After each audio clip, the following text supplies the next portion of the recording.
It's a tough job. It's a New York media. I get it. But I think it could have made it easier on Zach Wilson had he taken just a bit more responsibility, whether he thought so or not, Nink, no? Yeah, well, I mean, listen, as a quarterback, we know that when you win, everything's great.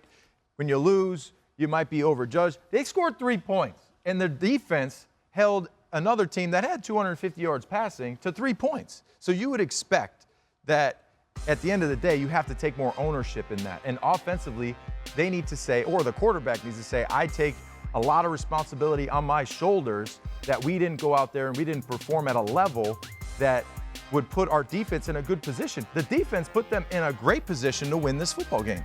And they weren't able to do it because guess what? They moved the ball 2 inches in the second half per play. I think that's really a stat. Inches is actually the stat. 2.7 inches per play in the second half. What? That's bad. Well, that's bad. Obviously, this was a bad game. We understand that. And I think if you're the quarterback, and this is where the head coach has to step in and really visit with the quarterback when a game is over like this, with how it ended, and walk with him and tell him this. I'm not telling you what to say, but understand we got to do it this way. You're the leader. The head coach and the quarterback lead the team. And when you play like this, you have to say, you know what? I've got to play better, and we're going to be better. This is still a playoff team, by the way. You can't go up there and say, no, when they ask you that question. Well, I just think, it's disingenuous to sit here and say we know or can speak for him. I get all that. But to your point, when you're the quarterback, you probably get more credit than due and you get more blame than due, but it kind of comes with the job.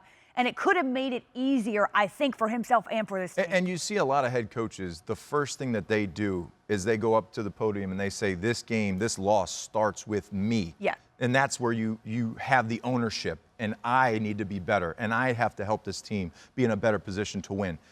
I understand he's a young kid, and he's got a lot. Comes with maturity. He has a lot to learn, and moving forward, hopefully in another position, he'll do better. I'm going to give him some advice. When you play football at any level, the record of the quarterback and the coach are in the information section when you open up and read about the player. Yeah. Your wins and losses are there. No one else, no other player except the head coach and the quarterback. Fair enough.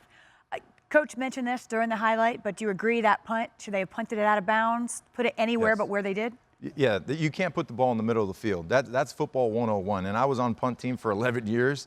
And even if you were to have said punt left, and usually there's a direction on the punt when you go out there on the field, if the punter has a mishit and the ball goes to the middle, they are supposed to scream to everyone on the field, middle, middle, middle, or opposite where you're supposed to go. And that gives everyone an idea that the ball isn't where it's supposed to be.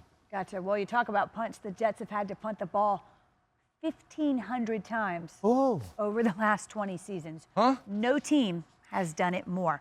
So that's a lot. That's a lot of punts. They had a lot of practice. That's a lot. I'll leave it at that. Thanks for watching ESPN on YouTube. For live streaming sports and premium content, subscribe to ESPN+.